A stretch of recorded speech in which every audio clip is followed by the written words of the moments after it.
Identify a theme. How do you do that? Well, let me just describe us. Now, this is the fun part. Steve took this picture. This is Buddha, we call him. And what Hedgehog Hill means to us, beyond the name of the place we live, is also sort of our ethic about what we want to do there. We want to bring wildlife to our land, except to the vegetable garden, which they will do anyway. Here's a woman in California again, tiny property. What's the big idea of this garden?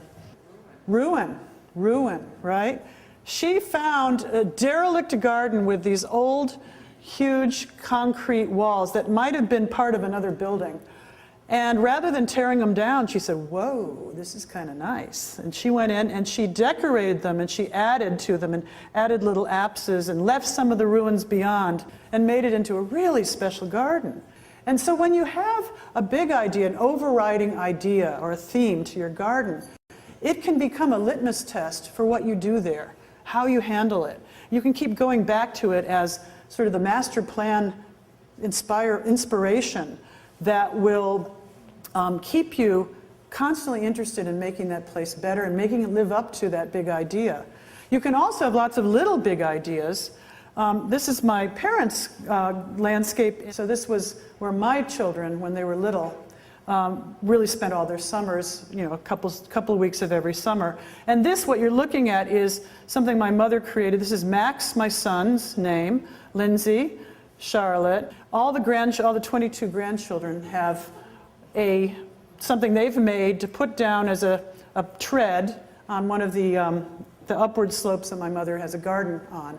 But the big idea for my mother was grandchild paradise, my parents. Grandchild paradise. Get them up here.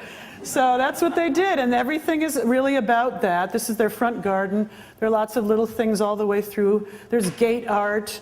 There's every birdhouse that any kid ever made is up there. You know, it's a place where everyone wants to come because they can sit with their grandparent on the swing and look at the old funky things. And you know, it's a real simple but lovely place full of memories. They were making memories there, and that was their big idea. So everything they did really had to do with that. This is the water garden, and you can't see it, but there are things like concrete hands coming out of it. Right? So it's just a special place, and it's silly. It's just silly. It's got bed gardens and just silly things. And then it's got these guys.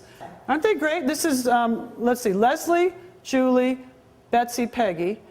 That's 4 of the daughters. There are 5 daughters. Unfortunately, Allie was a baby when they thought of this. But but this is another garden in their house. Very fun place, you know, and who wouldn't want to go there with their kids and spend time every year?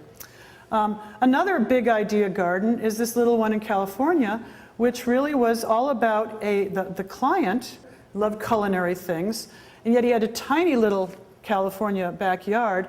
So his designer created this path that is on the angle, right? And you can see it's going back in perspective.